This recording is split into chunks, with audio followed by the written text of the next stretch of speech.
रांची से लापता 5 साल के अंश कुमार और 4 साल की अंशिका कुमारी को ढूंढने के लिए अब झारखंड पुलिस ने देशव्यापी अभियान छेड़ दिया है। देश के करीब 17,000 पुलिस थानों को अलर्ट कर बच्चों की जानकारी साझा की गई है और इनाम की राशि 50,000 से बढ़ाकर 2 लाख रुपए कर दी गई है। 10 दिन बीतने के बाद भी सुराग न मिलने से परिजनों का गुस्सा और बेचैनी बढ़ती जा रही है। केंद्रीय मंत्री अन्नपूर्णा देवी से लेकर संजय सेठ तक मामले में सक्रिय हैं, जबकि 15 जनवरी का अल्टीमेटम भी दे दिया गया है। अब एक सड़क हादसा जिसने 4 परिवार उजाड़ दिए। गढ़वा के बेलचंपा इलाके में देर रात स्कॉर्पियो और ट्रक की टक्कर ने 4 जिंदगियां छीन ली। टक्कर इतनी जबरदस्त थी कि गाड़ी घर में जा घुसी और शवों को गैस कटर से निकालना पड़ा। सभी मृतक शादी समारोह से लौट रहे थे। वहीं एक अलग हादसे में साइकिल सवार युवक की भी जान चली गई। एक ही जिले में 2 हादसों ने सड़क सुरक्षा पर सवाल खड़े कर दिए हैं। अब इंसानियत को झकझोर देने वाला वीडियो। रामगढ़ के पतरातू इलाके में चोरी के शक में एक 7 साल के मासूम को पेड़ से बांधकर बेरहमी से पीटने का वीडियो सोशल मीडिया पर वायरल हो गया। वीडियो सामने आते ही पुलिस ने मुख्य आरोपी को गिरफ्तार कर लिया है और पॉक्सो एक्ट के तहत केस दर्ज हुआ है। पीड़ित के बड़े भाई ने आरोप लगाया कि इस वारदात में और भी लोग शामिल थे। अब पूरे इलाके में गुस्सा है और बाकी आरोपियों की तलाश जारी है। अब राहत भरी लेकिन बड़ी सरकारी रिपोर्ट। झारखंड सरकार ने सामाजिक सुरक्षा योजनाओं के तहत 34.40 लाख से अधिक लाभुकों को हर महीने 1,000 रुपए पेंशन दी है। अप्रैल से जनवरी तक 344 करोड़ रुपए से ज्यादा सीधे खातों में पहुंचे हैं। महिलाओं, बुजुर्गों, विधवाओं और दिव्यांगों के लिए वन स्टॉप सेंटर और चाइल्ड प्रोटेक्शन सेवाएं भी सक्रिय हैं। सरकार इसे बड़ी उपलब्धि बता रही है, लेकिन जमीनी चुनौतियां अभी बाकी हैं। अब घाटशिला से एक दर्दनाक पिकनिक हादसा। घाटशिला के बुरुडी डैम में पिकनिक मनाने आए लोगों पर बोलेरो चढ़ गई, जिसमें 10 लोग घायल हो गए। कई की हालत गंभीर है। गुस्साए लोगों ने बोलेरो में आग लगा दी और रसोइया को ड्राइवर समझ पीट दिया। बच्चे और महिलाएं भी हादसे की चपेट में आए, जिससे इलाके में अफरा तफरी मच गई। अब फैक्ट्री में फिल्मी अंदाज की लूट।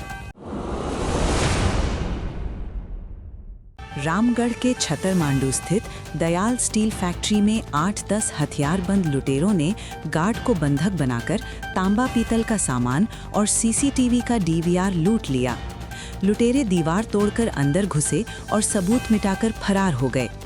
पुलिस आसपास के कैमरे और कबाड़ी दुकानों की जांच कर रही है। अब वन्यजीव तस्करी का बड़ा खुलासा। जमशेदपुर में वन विभाग ने बड़ी कार्रवाई करते हुए एक ऑटो से 70 से ज्यादा तोते बरामद किए हैं।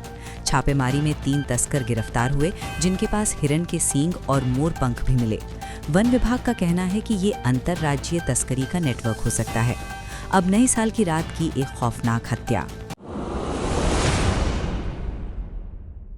हजारीबाग में नए साल की रात डीजे विवाद ने खूनी रूप ले लिया। सूरज राणा की तलवार और धारदार हथियार से हत्या कर दी गई। एसआईटी ने नोएडा से लेकर बड़का गांव तक छापेमारी कर 8 आरोपियों को गिरफ्तार किया है। पुलिस का कहना है कि बदले की भावना से वारदात को अंजाम दिया गया। अब नगर निकाय चुनाव की सियासी तैयारी। झारखंड में भले ही नगर निकाय चुनाव दलगत आधार पर न हो, लेकिन सियासी दलों की तैयारियां तेज हो गई हैं। मुख्यमंत्री हेमंत सोरेन ने झामुमो की बैठक कर रणनीति की शुरुआत कर दी है। कांग्रेस और राजद भी गठबंधन के साथ मैदान में उतरने की योजना बना रहे हैं। अब लापता बच्चों के मामले में केंद्रीय मंत्री का सख्त रुख। लापता बच्चों के घर पहुंची केंद्रीय मंत्री अन्नपूर्णा देवी ने परिजनों से मुलाकात कर पुलिस की कार्यशैली पर सवाल उठाए। उन्होंने डीजीपी से बात कर तुरंत कार्रवाई के निर्देश दिए और कहा कि शुरुआती 24 घंटे में लापरवाही भारी पड़ी। मंत्री ने 2 टूक कहा कि राजधानी में ऐसी घटना कानून व्यवस्था पर बड़ा सवाल है। आगे और भी बड़ी खबरें। बोकारो पुलिस ने बड़ी सफलता हासिल करते हुए साइबर ठगी करने वाले गिरोह के सरगना प्रिंस कुमार समेत 6 ठगों को गिरफ्तार किया है। प्रतिबिंब ऐप से मिले इनपुट के बाद गठित टीम ने अलग अलग राज्यों से आरोपियों को दबोचा। लोन और म्यूचुअल फंड में पैसा दुगना करने के नाम पर लोगों को फंसाया जाता था, जिनके पास से मोबाइल, सिम, आधार कार्ड और ठगी का पूरा हिसाब मिला है। पुलिस अब बैंक कर्मियों की मिलीभगत की भी जांच कर रही है। अब जंगल से आई एक रोमांचक खबर। पलामू के बेतला नेशनल पार्क में एक बार फिर पर्यटकों ने बाघ को देखा है, जिसका फोटो और वीडियो भी सामने आया है। महिला गाइड के नेतृत्व में सफारी कर रहे पर्यटकों ने जल स्रोत के पास बाघ को आराम करते हुए देखा। 2 साल में ये तीसरी बार है जब बाघ दिखा है, जिसके बाद पूरे इलाके में हाई अलर्ट जारी कर निगरानी बढ़ा दी गई है। अब तकनीक से जुड़ी राहत भरी खबर। कोडरमा जिला प्रशासन ने आम लोगों की समस्याओं के समाधान के लिए मीता ऐप लॉन्च किया है। अब फरियादी घर बैठे शिकायत दर्ज कर सकेंगे और समाधान की जानकारी भी मोबाइल पर मिलेगी। उपायुक्त इस ऐप से सभी विभागों की मॉनिटरिंग कर रहे हैं, जिससे जनता दरबार की भीड़ और दौड़ भाग से राहत मिलेगी। अब यूनिवर्सिटी से आई अजीब परेशानी। पलामू की नीलांबर पीतांबर यूनिवर्सिटी के व्यावसायिक अध्ययन संस्थान में पढ़ाई से ज्यादा कबूतरों की समस्या छाई हुई है। 5 मंजिला भवन के हर फ्लोर पर गंदगी और बदबू फैली है, जिससे छात्र पढ़ाई में परेशान हैं। अब हाउसिंग बोर्ड से जाल लगाने की बात कही गई है। अब हाथी की दहशत से कांपता इलाका। चाईबासा और ओडिशा सीमा पर दंतैल हाथी बीते 11 दिनों से दहशत फैला रहा है। अब तक 22 लोगों की जान जा चुकी है।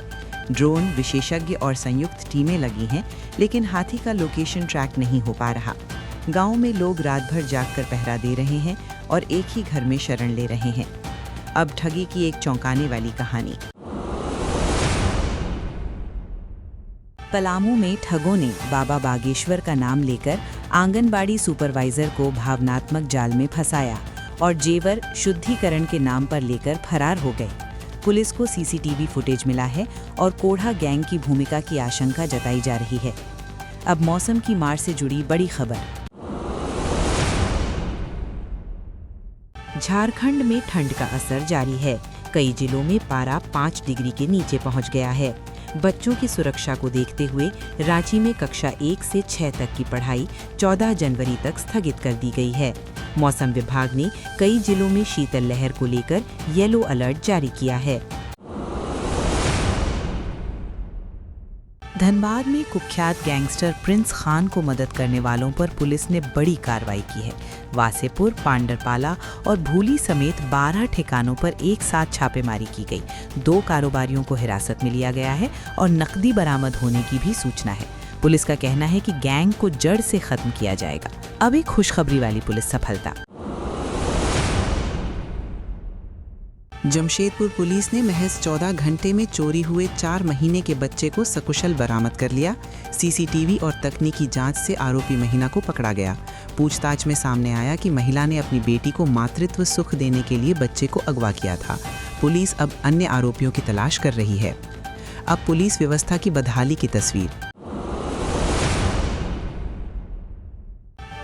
गोड्डा के बलवड्डा थाना की सरकारी पुलिस गाड़ी की हालत इतनी खराब है कि उसे स्टार्ट करने के लिए 4 लोगों को धक्का देना पड़ता है। सवाल उठ रहा है कि जब पुलिस की गाड़ी ही जवाब दे रही है तो अपराध पर कैसे काबू पाया जाएगा। ये तस्वीर सिस्टम की गंभीर लापरवाही की ओर इशारा करती है। पाकुड़ अपर जिला एवं सत्र न्यायाधीश कुमार क्रांति प्रसाद की अदालत ने भोलानाथ मोहली हत्याकांड में 4 दोषियों को सश्रम आजीवन कारावास और 1-1 लाख रुपए जुर्माने की सजा सुनाई है। जुर्माना नहीं देने पर सभी को 1 साल अतिरिक्त जेल में रहना होगा। जमीन विवाद में हुई इस हत्या ने इलाके को हिला दिया था। दिलचस्प बात ये रही कि दोषी करार दिए जाने के बाद 2 आरोपी कोर्ट से फरार हो गए थे, जिन्हें पुलिस ने 24 घंटे के भीतर दबोच लिया। अब एक गांव की बदहाल तस्वीर, जहां विकास की राह पानी में डूबी है।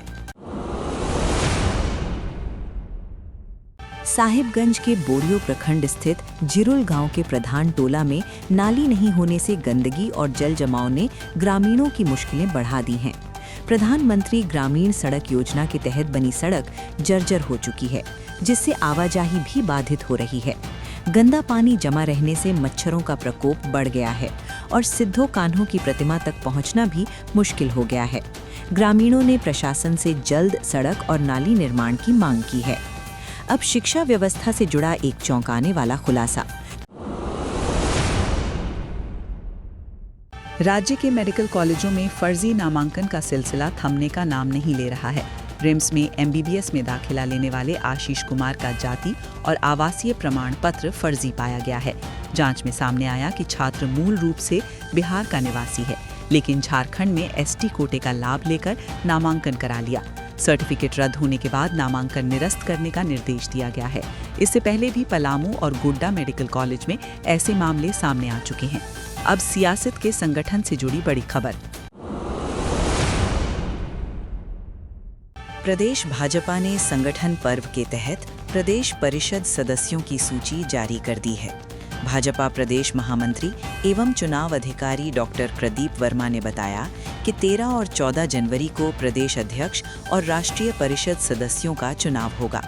बूथ से लेकर जिला स्तर तक संगठनात्मक चुनाव पूरे हो चुके हैं और अब अंतिम चरण की तैयारी है।